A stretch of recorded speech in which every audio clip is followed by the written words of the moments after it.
ठाणे जिल्ह्यासह संपूर्ण एमएमआर क्षेत्रातील मूलभूत गरजांसह दैनंदिन जीवनात भेडसावणाऱ्या वाहतूक कोंडी, कचरा आणि पाणी पुरवठ्याच्या समस्यांवरील कृतीशील आराखड्याचे सविस्तर विवेचन करून मुख्यमंत्री देवेंद्र फडणवीस यांनी ठाणेकरांना आश्वस्त केलंय।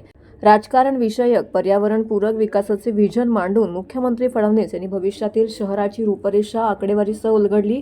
ठाणे महापालिका निवडणुकीच्या पार्श्वभूमीवर मुख्यमंत्री देवेंद्र फडणवीस यांच्याशी विशेष चर्चासत्र ठाण्याच्या रामगणेश गडकरी रंगायतन येथे पार पडलं। ज्येष्ठ संपादक मिलिंद बल्लाळ, अभिनेत्री तेजश्री प्रधान यांनी त्यांच्याशी संवाद साधला।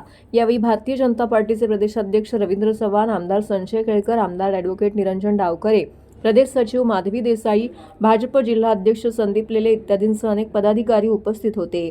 दरम्यान देवाभाऊंच्या या विशेष चर्चासत्रांच्या 24 ठिकाणी केलेल्या लाईव्ह प्रक्षेपणाला ठाणेकरांनी उत्स्फूर्त असा प्रतिसाद दिलाय। ठाणेकरांच्या मनातील प्रश्न, शहराचा विकास आणि सर्वांगीण प्रगतीवर थेट संवाद साधताना मुख्यमंत्री फडणवीस यांनी ठाणे तसेच एमएमआर क्षेत्रातील वाहतुकीचा प्रश्न सोडवण्यासाठी पहिल्या 5 वर्षातील मेट्रो संकल्पपूर्तीचा तर 2030 पर्यंत सर्व मेट्रो ठाण्याशी कनेक्ट करण्याचा मनोदय व्यक्त केला आहे। कोस्टल रोडची ही कनेक्टिव्हिटी रिंग करून सर्व वाहतूक भविष्यामध्ये शहराबाहेर नेऊन कोंडी कमी करणार असल्याचं स्पष्ट करताना शेवटच्या व्यक्तीपर्यंत कनेक्टिव्हिटीचे नियोजन केले असल्याचं सांगितलंय।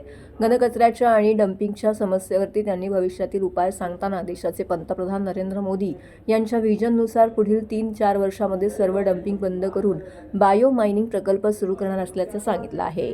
एमएमआर क्षेत्राचा ग्रोथ हब असा विकास, वडबंदर रोडची समस्या सुटण्यासाठी 200 नॉटिकल माईल्सचा विचार करून कोलशेत दिवा येथे 5 जेटी उभारणार, तसेच वॉटर टॅक्सी सुरू करणार असल्याचं सांगून ठाण्यात इन्क्युबेशन सेंटरबाबतचं नियोजनही फडणवीस यांनी सविस्तरपणे मांडले। सगळं केल्यानंतरही एअर कंडिशन लोकल ट्रेन दिल्यावरही सेकंड क्लासचं तिकीट मात्र आता जेवढं आहे तेवढंच आपण ठेवणार आहोत। त्यामुळे कम्युटेशन करता आपण हा एक प्रयत्न केलाय। सोबत मोठ्या प्रमाणात आपण आता ई बसेस घेतो सगळ्या महानगरपालिकांमध्ये, केंद्र सरकार आणि राज्य सरकारच्या माध्यमातून। कारण आपल्याला प्रदूषण जर कमी करायचं असेल तर एंड टू एंड ट्रान्सपोर्टेशन आपल्याला द्यावं लागेल।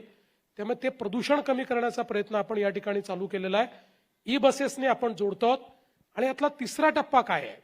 तिसरा टप्पा आहे एमएमआरच्या ट्रान्सपोर्टेशनच्या इंटिग्रेशनचा। आपण मुंबईमध्ये इंटिग्रेशन केलं। आता सिंगल ॲपवर, सिंगल तिकीटवर मुंबईमध्ये कुठलंही पब्लिक ट्रान्सपोर्ट तुम्हाला त्या ठिकाणी घेता येतं।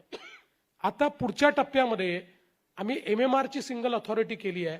या अथॉरिटीमध्ये एका ॲपवर, एका तिकिटावर एमएमआर रिजनच्या कुठल्याही महानगरपालिकेत कुठेही तुम्ही गेलात तरी त्या ठिकाणी मेट्रो असेल, त्या ठिकाणी सबअर्बन रेल्वे असेल, त्या ठिकाणची बस असेल किंवा मुंबईतली मोनो असेल किंवा पुढे वॉटर टॅक्सी जेव्हा सुरू करू तेव्हा वॉटर टॅक्सी असेल, एका तिकिटावर आपण त्याच्यावर ट्रॅव्हल करू शकाल आणि तुम्हाला तुमच्या ॲपवर त्याचा ट्रॅव्हल प्लॅन मिळेल।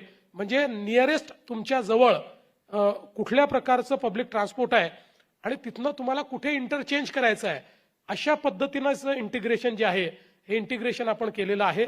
त्यामुळे पब्लिक ट्रान्सपोर्ट सिस्टीम जी आहे ती ठाण्याची आणि एमएमआर रिजनची अतिशय रोबस्ट आणि सगळी कनेक्टिव्हिटी, म्हणजे हे जे 475 किलोमीटर आहे याच्यामुळे आपण उत्तर, दक्षिण, पूर्व, पश्चिम कुठेही जा, सगळीकडे पब्लिक ट्रान्सपोर्टची कनेक्टिव्हिटी आपल्याला मिळेल अशा पद्धतीनं याचं आपण त्या ठिकाणी नियोजन केलंय।